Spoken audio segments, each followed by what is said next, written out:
Hello po, this is Nea Pesayuha, ang inyong ka-learner. Welcome po kayo sa aking channel. Welcome rin po kayo sa aking Preach from Home program.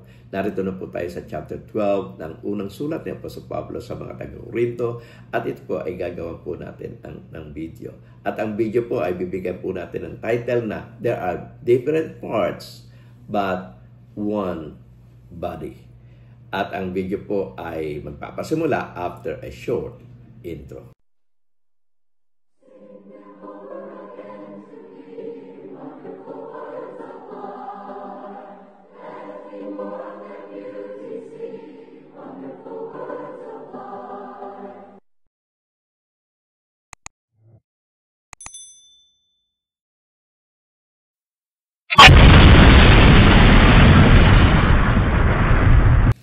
Magandang gabi mga kapatid, muli tayo mag-aaral ng banal na salita at sa pagkakataong ito, narito na po tayo sa chapter 12 ng sulat ni Apostol Pablo sa mga taga-Corinto.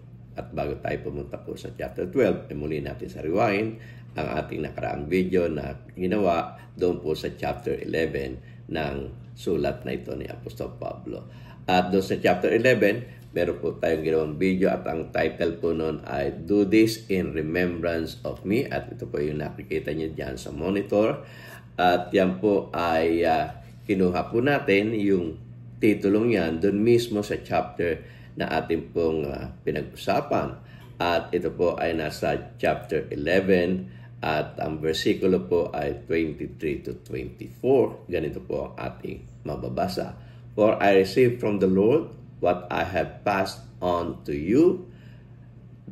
The Lord Jesus, on the night he was betrayed, took bread, and when he had given thanks, he broke it and said, This is my body, which is for you. Do this in remembrance of me. So, diyan po natin kinuha yung titulo. Ito pong video na atin pong natunghayan nung nakaraan pong ng nakaraan po nating video. At ngayon po ay pupunta na po tayo sa chapter 12. At ganito po ating mababasa sa chapter 12 verse 1 and 2. At sabi po sa 1 Corinthians chapter 12 verse 1 and 2, NIV na po ang ating babasahin. Ganito po ang ating mababasa. Now about the gift of the Spirit, brothers and sisters, I do not want you to be uninformed. You know that when you were pagans, somehow or other, you were influenced and led astray to mute idols. Dito ay tinatalakay naman ni Apostol Pablo ang tungkol sa mga spiritual gifts na ibinigay ng Diyos o ng Holy Spirit doon po sa church ng Corinth. At ito naman po yung kanilang pag-uusapan. Sabi nga natin, kung may sulat, may problema, at ang problema naman ngayon kakaharapin, no? Haharapin ni Apostol Pablo ay yung tungkol do sa distribution ng mga spiritual gifts. Ano? At kung babasahin po natin yan sa Tagalog, ganito po ang ating mababasa. Unang Korinto, Kapitulo 12, talatang 1 hanggang 2. Ang Bibliang Tagalog na po ang ating babasahin na nalimbag noong 1978. Ganito po ang ating mababasa. Mga kapatid, ngayon, tungkol naman sa mga kaloob ng Espiritu Santo, nais kong magkaroon kayo ng wastong kaalaman. Alam ninyo na noong hindi pa kayo sumasampalataya, kayo'y nailigaw sa mga Diyos-Diyosan na hindi naman nakapagsasalita. Okay, so dito tinatalakay ni Apostol Pablo yung tungkol sa kaloob ng Espiritu Santo na sabi niya, sana magkaroon kayo ng o gusto kong magkaroon kayo ng wastong kaalaman tungkol dito. Alam ko naman na dati kayong pagano, at kayo ay nailigaw sa pagsamba sa mga Diyos-Diyosan na itong mga Diyos-Diyosan naman ito hindi buhay. Hindi nga ito nakapagsasalita. Okay, sa 1 Corinthians chapter 12 verse 3, ganito ating mabasa. Therefore, I want you to know that no one who is speaking by the Spirit of God says, Jesus be cursed. And no one can say, Jesus is Lord, except by the Holy Spirit.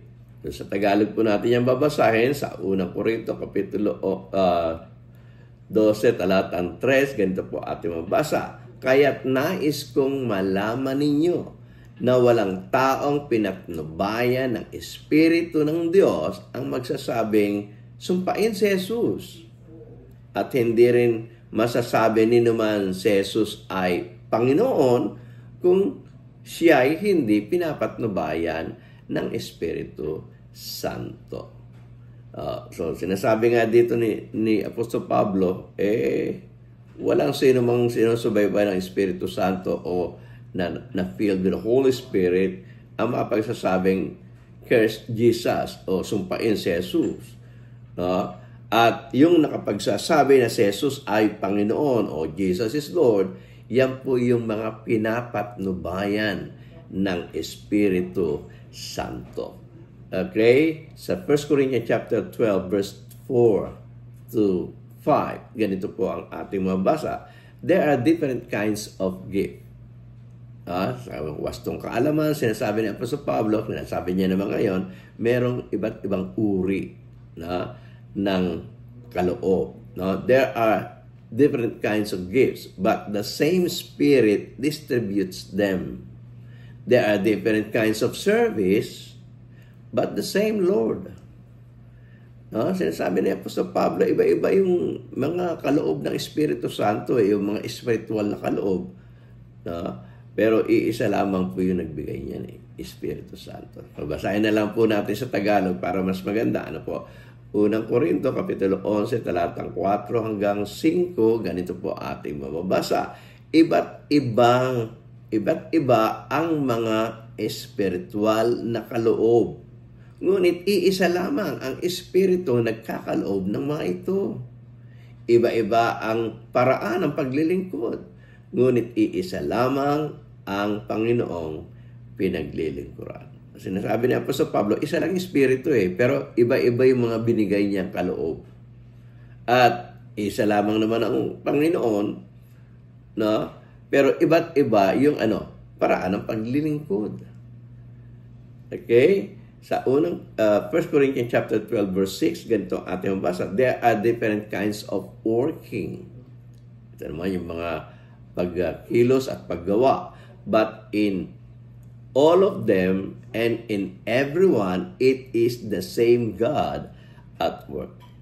So, sa mga gawain natin ng paglilingkod, no, sa Panginoon, iba't iba yung paraan ng ating paglilingkod o yung ating paraan ng paggawa. Pero sinasabi nga dito, ang talagang tunay na gumagawa ay iisa lang at yun nga ang Diyos. Ganito natin mababasa yan sa Tagalog. Iba't iba ang gawain o iba't iba ang mga gawain. Ngunit iisa lamang ang Diyos na kumikilos sa mga taong gumagawa ng mga yon. Okay? So, sa 1 Corinthians chapter 12 verse 7, ganito ating mabasa. Now, to each one, the manifestation of the Spirit is given for the common good. Sa Tagalog, ang sabi, para sa ikabubuti ng lahat, ang bawat isa'y binibigyan ng patunay na nakapagpapakitang nasa kanya ang Espiritu. At yun yung mga manifestation, no? Nakapagsasalita ng wika, nakagagawa ng himala, no? Nakakabuhay ng patay. No? Yun po yung manifestation. Nakakapagsalita ng salita ng Diyos ng epektibo, nakapagbibigay. Nasa kanya yung Espiritu ng Diyos. No? Yun yung mga ebidensya, yun yung po yung mga patunay na siya nga ay puspos ng Espiritu Santo. Okay, sa 1 Corinthians chapter 12 verse 8 and 10, ganito po ating mabasa. To one there is given through the spirit a message of wisdom. To another, a message of knowledge by means of the same Spirit. To another, faith by the same Spirit. To another, gift of healing by the one Spirit. To another, miraculous powers. To another, prophecy. To another, distinguishing between spirits. To another, speaking in different kinds of tongues. And to still another, the interpretation of tongues. O ito yung mga iba't ibang gift of the Holy Spirit eh. No, sila na filled with the Holy Spirit para magampanan nila ang iba't ibang bagay na ito. No, sa Tagalog ganito ating mababasa. Unang Korinto, Kapitulo 12, talatang 8 hanggang 10. Ganito po ang ating mababasa.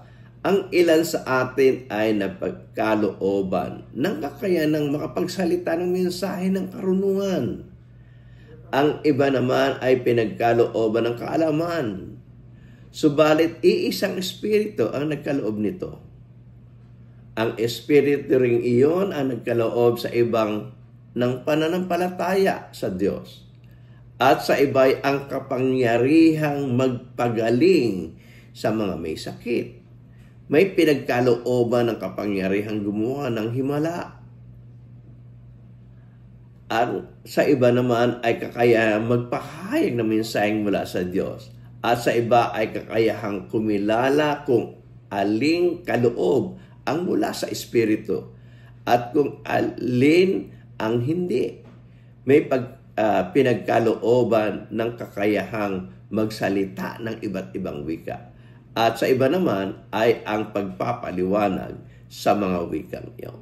So, iba't iba yung kaloob ng Espiritu Santo. So, kung iba't iba yung kaloob ng Espiritu Santo sa bawat isa ng mga taga-Korinto o sa mga Kristiyano, ay iba't iba rin yung kanilang functions sa loob ng Iglesia ng Panginoon. Yun yung gustong bigyang diin ni Apostol Pablo sa kanyang pagsasalita dito. Okay, so sa verse 11, ganito po ang ating mabasa.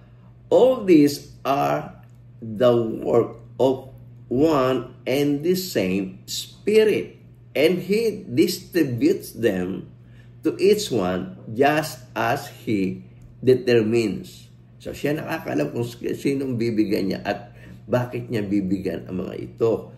No, sa Tagalog, ganito ating mababasa. Ngunit iisang espiritu lamang gumagawa ng lahat ng ito at namamahagi ng iba't ibang kaloob sa bawat isa ayon sa kanyang ipinasya.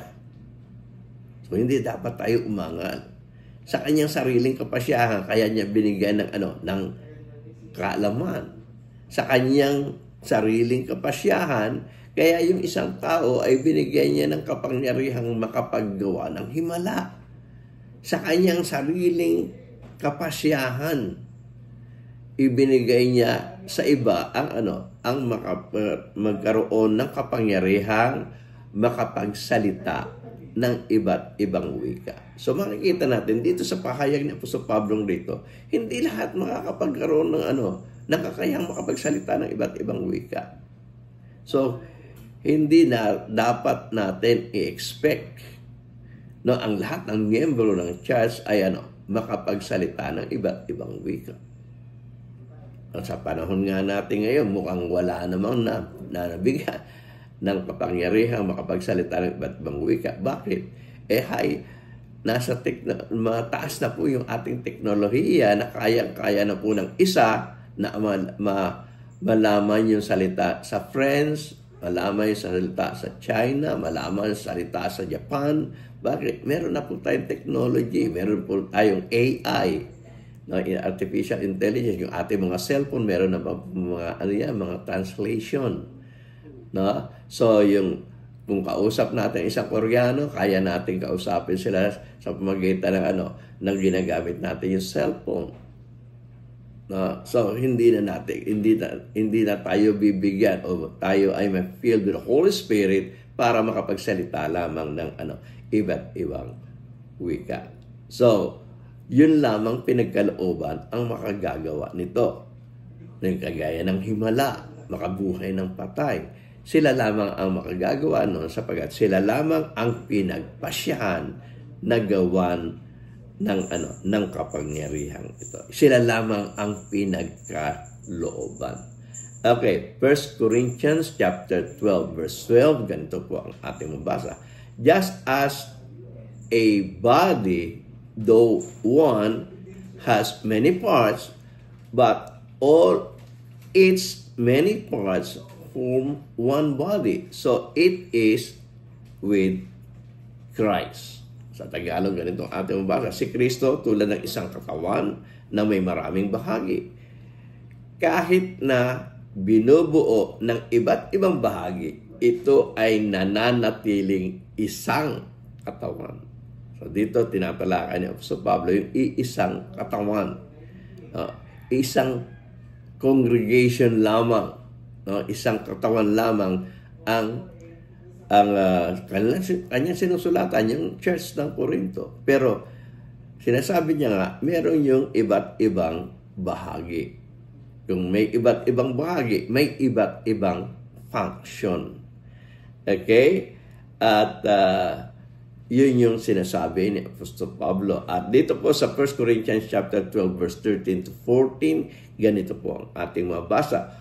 For we were all baptized by one Spirit, so as to form one body. We're Jews or Gentiles, slaves or free. And we were all given the one Spirit to drink. Even so, the body is not made up of one part, but many. Okay, sa Tagalog, ganito po ating mabasa. Maging Hudyo o Hintil, alinman sa mga malaya, tayong lahat ay binautismohan sa pamagitan ng iisang Espiritu upang maging isang katawan. Tayong lahat ay pinainom sa iisang Espiritu. Ang katawan ay binubuo ng maraming bahagi at hindi ng iisang bahagi lamang. So, binibigyan din dito ni Apostol Pablo na yung tumawag sa atin sa pamagitan ng Ebanghelyo at siya nagbautismo, iisang Espiritu lang po ang nagkaloob. Tayo ay nabautisman sa Espiritu Santo. At ibig sabihin nun ay kaligtasan tulad nagpapaliwanag ni Juan Bautista nung siya ay napagkamalang siya ang Kristo. Sabi niya, hindi ako ang Kristo, ako ay nagbabautismo lang sa tubig. Pero ang darating sa hulihan niyo ay magbabautismo sa inyo sa Espiritu Santo at sa apoy. So, iisang katawan pero maraming bahagi. Okay? So, tuloy natin pagbasa sa 1 Corinthians chapter 12 verse 15. Ganito po ating mabasa. Now, if the foot says, because I am not a hand, I do not belong to the body, it will not for that reason stop being part of the body. No? So, para ma-illustrate ng maigi yung gustong puntuhin ni Apostol Pablo, ang ginawa niyang illustration na yung ating katawan, yung ating mismong physical na katawan. Meron tayong kamay, meron tayong paa, meron tayong hita, meron tayong ilong, bibig, mata, tainga, iba't iba pong bahagi yan ng katawan pero iba't iba rin po yung function na yan at dito ay pinaliliwanag ni Apostol Pablo ang bagay na yon. Na muli natin basahin ang 1 Corinthians chapter 12 verse 15, ganito ating mabasa. Now if the foot says, because I am not a hand, I do not belong to the body, it will not for that reason stop being part of the body. Unang Korinto, Kapitulo 12, talatang 15, ganito po ang ating mabasa. Kung sasabihin ng paa, hindi ako kamay, kaya't hindi ako bahagi ng katawan. Hindi na nga ba ito bahagi ng katawan? Sabi ng paa, ang function ko lakad hindi naman ako kamay. O hindi na ako bahagi ng katawan. Totoo ba yun na hindi na siya bahagi ng katawan? Okay, sa 1 Corinthians chapter 12 verse 16, ganito po ating mabasa. And if the ear should say, because I am not an eye, I do not belong to the body, it would not for that reason stop being part of the body. O yun, pinagtuunan niya naman yung tenga. Ganito sa Tagalog natin mababasa. Unang Korinto, Kapitulo 12, talatang 16, ganito po ating mabasa. Kung sasabihin ang tenga, hindi ako mata, kahit hindi ako kabahagi ng katawan, hindi na ba ito bahagi ng katawan? Hindi na ba siya bahagi ng katawan dahil sinasabi niya na hindi siya mata dahil siya ay tenga? Hindi po, siya pa rin ay kabahagi ng katawan at kailangan ng katawan yung kanyang yung pagiging tenga niya para ang katawan, ang buong katawan ay makarinig. Okay? 1 Corinthians chapter 12 verse 17, ganito ating mabasa. If the whole body were an eye, where would the sense of hearing be? If the whole body were an ear, where would the sense of smell be? No, kung ang buong katawan ay mata, ang kanyang magiging function lang ay makakita. Paano siya makakarinig? Diba? Kung siya ay tenga lamang, ang buong function niya ay makarinig, paano siya makakaamoy? Yun yung sinasabi ng Apostol Pablo at basahin natin sa Tagalog. Ganito po ating mabasa. Unang Korinto, Kapitulo 12, talatang 17, ganito po ating mabasa. Kung puro mata lamang ang buong katawan, paano ito makaririnig? Kung puro tainga lamang ang buong katawan, paano ito makaaamoy? Okay? 1 Corinthians chapter 12 verse 18 to 20, ganito po ating mabasa. But in fact, God has placed the parts in the body, every one of them, just as He wanted them to be. If they were all one part, where would the body be?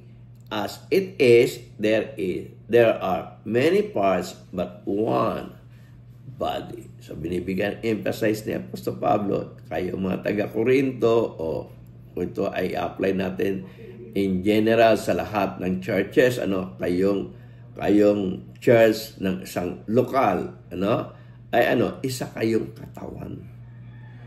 Okay? So, unang Korinto, Kapitulo 12, talatang 18 hanggang 20, ganito po yung sinasabi doon, no? Binasa natin sa English. Subalit inilagay ng Diyos ang bawat bahagi ng katawan ayon sa kanyang kalooban. Kung ang lahat ay bahagi ay pare-pareho, hindi iyan maituturing na katawan. Ngunit ang totoo'y marami ang mga bahagi, ngunit iisa lamang ang katawan. Iisa lamang katawan, iba't iba ang bahagi o sangkap ng katawan. Okay. 1 Corinthians chapter 12 verse 21, ganito po ating mabasa. The eye cannot say to the hand, I don't need you. And the head cannot say to the feet, I don't need you. Sa Tagalog, Unang Korinto, Kapitulo 12, talatang 21, hindi rin naman masasabi ng mata sa kamay, hindi kita kailangan, ni ang ulo sa paa o sa mga paa, hindi ko kayo kailangan. Hindi po totoo yun. Kaya nga po tayo iba-iba, sangkap ng iisang katawan, sapagkat kailangan natin ang isa.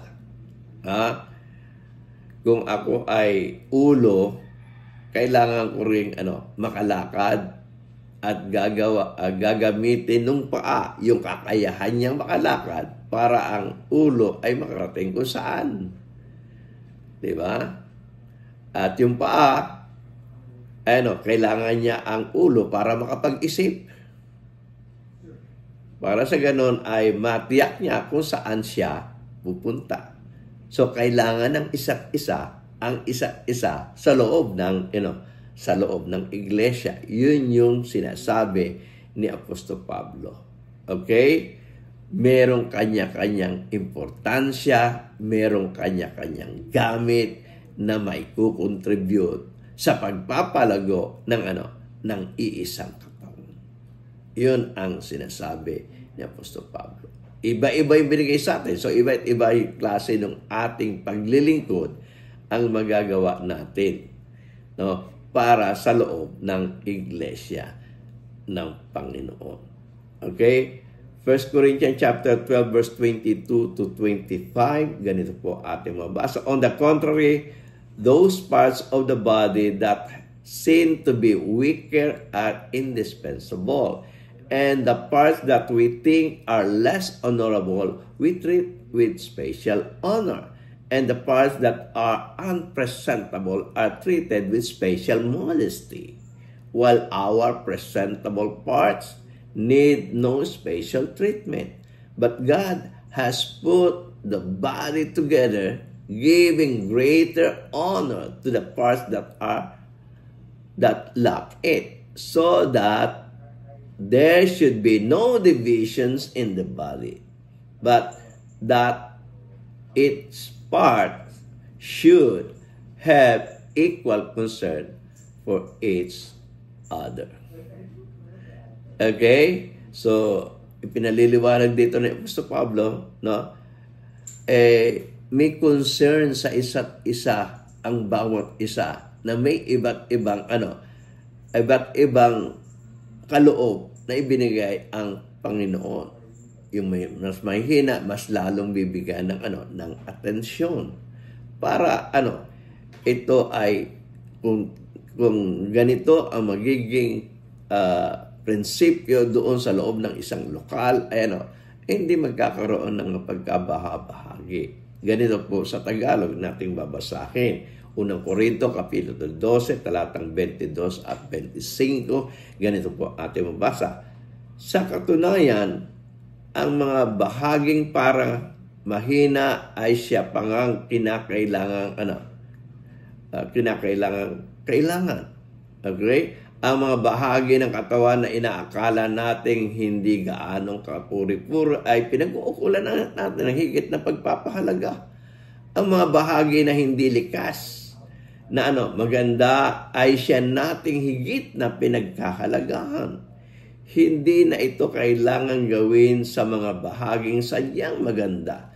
Ngunit nang isaayos ng Diyos ang katawan, binigyan niya ng higit na karangalan ang mga bahaging hindi gaanong marangal, upang hindi magkaroon ng pagkabahabahagi. Sa halip ay magmalasakit ang bawat bahagi sa isa't isa. Di ba? So, inyong kagandahan ng plano ng Diyos sa loob ng iglesia ng Panginoon. Nagdadamayan, nagmamalasakitan sa isa't isa para manatiling buo ang iglesia ng Panginoon. Okay, 1 Corinthians chapter 12 verse 26, ganito po ating basa. If one part suffers, every part suffers with it. If one part is honored, every part rejoices with it. Okay, so sa Tagalog, ganito ating mabasa. Unang Korinto, Kapitulo 12, talatang 26. Kung nasasaktan ang isang bahagi, nasasaktan ang lahat. Kung pinangangaralan, nabibigyan ng dangal ang isang bahagi, nagagalak ang lahat. So, damay-damay. Kung nasasaktan, lahat nasasaktan. Ramdam ng buong katawan ang sakit ng kalingkingan. At ramdam ng buong katawan ang kaligayahan na natamo ng isang bahagi ng katawan. Okay? 1 Corinthians chapter 12 verse 27, ganito ating basa. Now, ito yung pinaka-application na doon sa sinasabi ni Apostol Pablo, no? Sabi niya, now you are the body of Christ, and each one of you is a part of it. Sa Tagalog, 1 Corinto Kapitulo 12, talatang 27, kayo ngang lahat ang iisang katawan ni Kristo at ang bawat isa sa inyo ay bahagi nito. Okay? Sa 1 Corinthians chapter 12 verse 28, and God has placed in the church first of all, apostles, second, prophets, third, teachers, then miracles, then gifts of healing, of helping, gift of guidance, and gift of different kinds of tongues. Makikita natin iba't ibang kaloob. Hindi lahat ginawang apostol, hindi lahat ginawang propeta, hindi lahat ginawang teachers. Hindi lahat binigyan ng miracles, kakayahang magbigay ng magawa ng miracles. Hindi lahat binigyan ng kakayahang magpagaling. Hindi lahat binigyan ng ng kakayahang makatulong, makadamay sa mga nangangailangan. Hindi lahat binigyan ng kapangyarihang makapag-exhort. Hindi lahat binigyan ng kapangyarihang makapagsalita ng iba't ibang wika. Pero ikaw na binigyan ng kapangyarihang makapagsalita ng iba't ibang wika, meron kang katungkulan, gamitin mo yan para sa paglilingkod, para sa isang katawan. Ikaw na binigyan ng kapangyarihang makapagpagaling, gamitin mo yan. Ipaglingkod mo yan para sa iisang katawan. Sa Tagalog natin basahin ang sabi po ng banal na kasulatan ay ganito, 1 Corinto Kapitulo 12, talatang 28, naglagay ang Diyos sa iglesia, una, ng mga apostol. Naglagay rin siya, sa ikalawa, mga propeta. Sa ikatlo, mga guro. Naglagay rin siya ng mga gumagawa ng himala, ng mga nagpapagaling ng mga may sakit, ng mga tagatulong, ng mga tagapangasiwa, ng mga tagapagsalita ng iba't ibang wika. So, iba't iba ang inilagay o iba't ibang kaloob ang inilagay ng Diyos sa loob ng iisang iglesia na dapat itong ipaglingkod nila. Okay? 1 Corinthians chapter 12 verse 29 to 30, ganito ating mababasa. Nagtatanong ngayon si Apostol Pablo, are all apostles, are all prophets, are all teachers, do all work miracles? Do all have gifts of healing? Do all speak in tongues? Do all interpret? So, yan yung mga katanungan ni Apostol Pablo na kung ito ay babasahin natin sa Tagalog, 1 Corinto Kapitulo 12, talatang 29 hanggang 30, hindi lahat ay apostol, hindi lahat propeta, hindi lahat guro, hindi lahat binigyan ng kakayahang gumawa ng mga himala, hindi lahat binigyan ng kapangyarihan magpagaling ng mga may sakit, makapagsalita ng iba't ibang wika o magpaliwanag ng mga wika ito. So may iba't ibang kaloob para ipaglingkod sa iisang katawan. 1 Corinthians chapter 12 verse 31, ang sabi ng banal na kasulatan, now eagerly desire the greater gifts, and yet I will show you the most excellent way. So sa Tagalog, ganito ating mabasa sa conclusion ng lahat ng mga sinabi niya tungkol sa mga different gifts of the Holy Spirit o iba't ibang kaloob ng Espiritu Santo. Ganito po yung conclusion na ibinigay niya. Sa 1 Corinto Kapitulo 12, talatang 31, ito po ang sinasabi ni Apostol Pablo. Ngunit buong sikap ninyong hangarin ang mga kaloob na mas dakila at ngayon ituturo ko sa inyo ang landas na pinakamabuti sa lahat.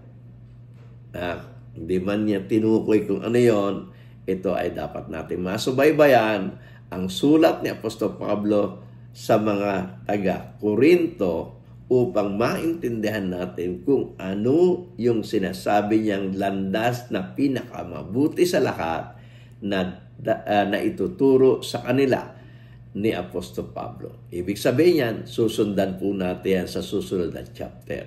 Kung ako po ay sinubaybayan ninyo at sinamahan ninyo sa pagtalakay dito po sa chapter 12 ng unang sulat ni Apostol Pablo sa mga taga-Korinto, aasahan ko po na tayo po ay muling magsasama-sama sa susunod na chapter na ating pong pag-aaralan at gagawan ng video.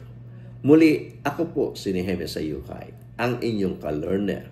Labis po akong nagpapasalamat sa inyo. To God be the glory. Kung nagustuhan po ninyo ang video ito, sana po ay mag-subscribe kayo.